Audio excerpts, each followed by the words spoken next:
જિલ્લાની કેટલી જગ્યાએ વડોદરા શહેરની અંદર એક જ મહિનામાં 3 એક્સિડન્ટ થયા છે. ત્યાં જોઈ શકો છો એક ઘમાસાની, એની પહેલાં એક ગયો હતો, એ બીજો હતો, અને આજે કારેલીબાગ આમ્રપાલી પાછળ જે બીજો એક એક્સિડન્ટ થયો છે, જ્યાં 5 લોકોને અડફેટમાં આરોપીને અટક કરવામાં આવી છે. શું મુક્તાનંદ સર્કલ પાસે જે એક્સિડન્ટ થયેલો છે એમાં જે ગાડી હતી એ સંગમ પાસેથી મુક્તાનંદ તરફ આવી રહેલી હતી અને ઓવર સ્પીડિંગમાં આવી રહેલી હતી એ ગાડી, જેના કારણે ત્યાં એક્સિડન્ટ થયેલો છે. સ્થળ પર એક મહિલાનું મૃત્યુ થયું છે, અન્ય 4 જણા ઇન્જર્ડ છે જેને હોસ્પિટલમાં દાખલ કરવામાં આવેલા છે. આ બનાવ અંતર્ગત સ્થળ પછી જ રક્ષિત રવીશ ચોરસિયા નામનો જે વ્યક્તિ છે જે ગાડી ચલાવી રહ્યો હતો એ આરોપીને અટક કરી લેવામાં આવેલો છે. પીસીઆર ત્યાં પહોંચી તેને અટક કરી લીધેલો છે.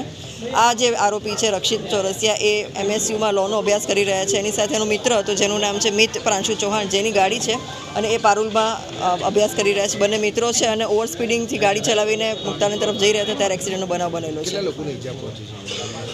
4 જણને ઈજા થયેલી છે અને એક મહિલાનું મૃત્યુ થયું છે.